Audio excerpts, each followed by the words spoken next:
স্পেনের স্বরাষ্ট্র মন্ত্রণালয়ের সর্বশেষ তথ্য অনুযায়ী প্রায় 50,000 থেকে 60,000 মানুষ সেউতায় প্রবেশ করেছিলেন। তবে গত 48 ঘন্টায় তাদের বেশিরভাগই মরক্কোতে ফিরে গেছেন। স্পেনের স্বরাষ্ট্রমন্ত্রী ফার্নান্দো গ্রান্দে মার্লাস্কা জানিয়েছেন, পরিস্থিতি এখন অনেকটাই নিয়ন্ত্রণে রয়েছে। এদিকে সীমান্ত অতিক্রমের সময় প্রাণহানির ঘটনাও বেড়েছে। সরকারি হিসাব অনুযায়ী এখন পর্যন্ত প্রায় 67 জনের মৃত্যুর খবর পাওয়া গেছে। অধিকাংশ মানুষ ভূমধ্যসাগরের উপকূলীয় পথ ব্যবহার করে সেউতায় প্রবেশের চেষ্টা করেছিলেন। পরিস্থিতি নিয়ন্ত্রণে রাখতে স্প্যানিশ সেনাবাহিনী, পুলিশ এবং উপকূলরক্ষী বাহিনী মোতায়েন করা হয়েছে।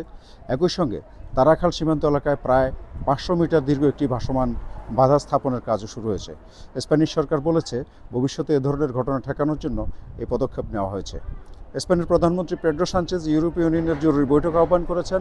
তার বক্তব্য, সেউতার সীমান্ত শুধু স্পেনের নয়, বরং পুরো ইউরোপীয় ইউনিয়নের সীমান্ত। ইতিমধ্যেই ইউরোপের 22টি দেশ এই পরিস্থিতি নিয়ে উদ্বেগ প্রকাশ করেছে।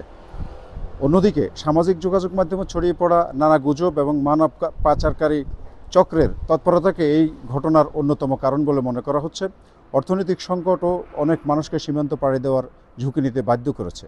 উল্লেখ্য, সেউতা ভৌগোলিকভাবে আফ্রিকা মহাদেশে অবস্থিত হলেও এটি স্পেনের অংশ এবং ইউরোপীয় ইউনিয়নের বহিঃসীমান্ত হিসেবে বিবেচিত হয়।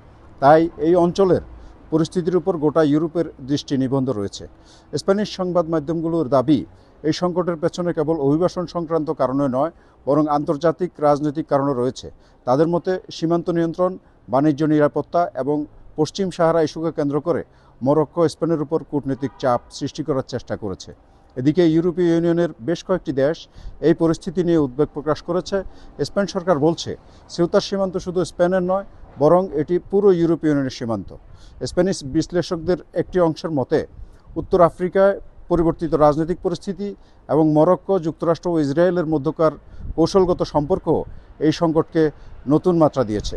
তবে স্পেন সরকার এখনও এটিকে স্পেনের বিরুদ্ধে পরিচালিত কোনো আন্তর্জাতিক ষড়যন্ত্র হিসেবে স্বীকার করেনি। স্পেনের মাদ্রিদ থেকে জহির আহমেদ, RTV।